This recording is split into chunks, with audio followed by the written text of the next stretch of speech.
Hungary, 1956. A small nation tucked into the heart of Eastern Europe becomes the stage for one of the most intense uprisings in Cold War history. A revolution that dared to defy the Soviet Union itself. But what led to this explosive moment? And how did a 13-day revolution impact the future of a divided world? We are talking about a fight for freedom. Stick around as we dive into the story of a Hungarian Revolution of 1956, a true fight for freedom. I am Jarl Bear for the History Armada, and today on the anniversary we are discussing the start and the cause and the outcome of the Hungarian Revolution of 1956 and what it entailed. The roots of the Hungarian Revolution stretch back to the end of World War II, when Soviet forces liberated Hungary from Nazi occupation. But liberation soon turned into control, as Hungary found itself behind the Iron Curtain, under the influence of Moscow. By 1949, Hungary had become a satellite state of the Soviet Union, with a puppet government loyal to the Kremlin.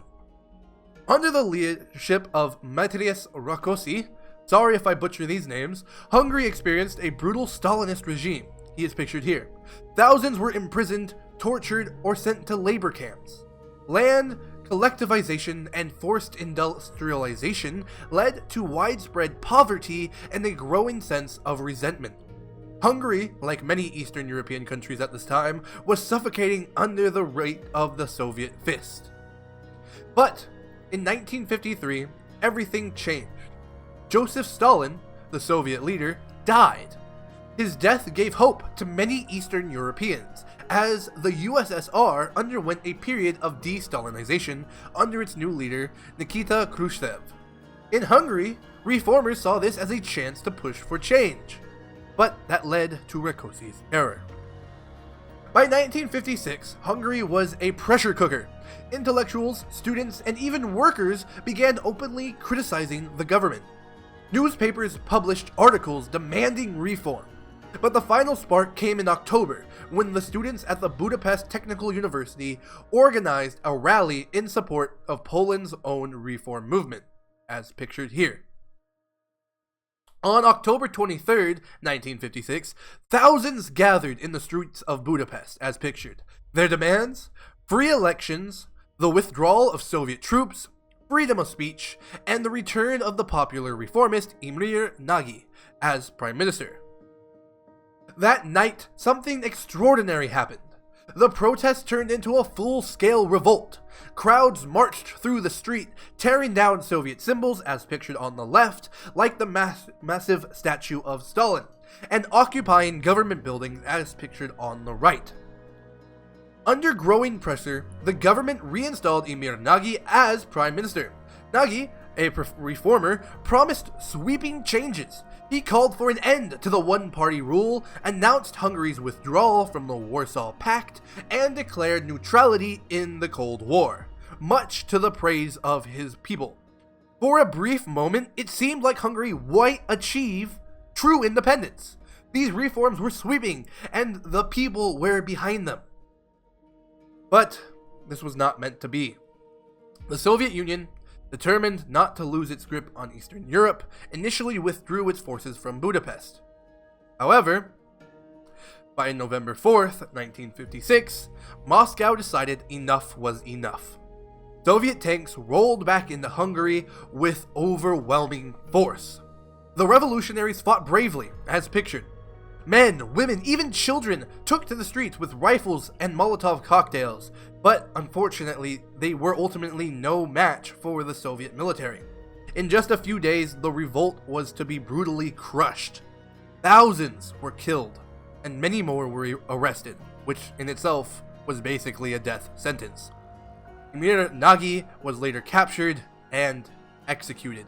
The people's hero was cut down. Hungary was forced back into the Soviet orbit.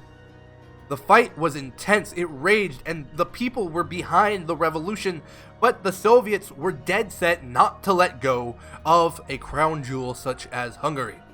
The Kremlin was in no mood to play anymore, and they were even less persuasive to actually let any of the reforms go through. It's tragic, but it really is awe-inspiring how these ordinary people took to the streets and stood up for what they believed in.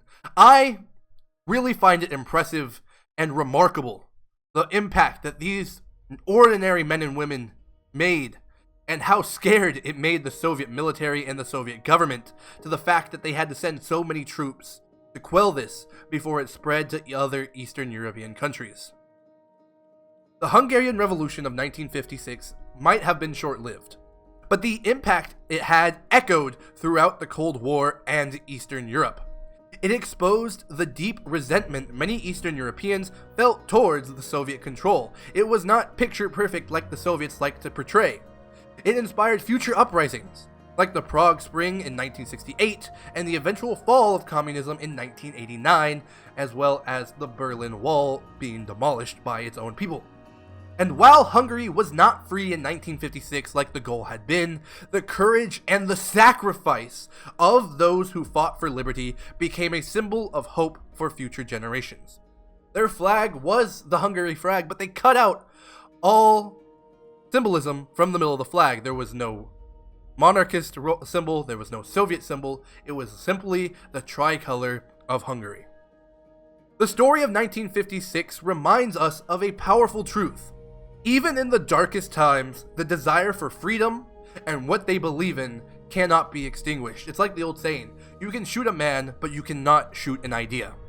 That representation, that march, and that eventual revolt is awe-inspiring and truly something to be spoken of.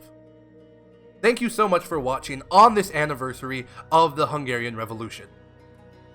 I hope you enjoyed and I hope you learned a little bit about some of the key figures and how it escalated.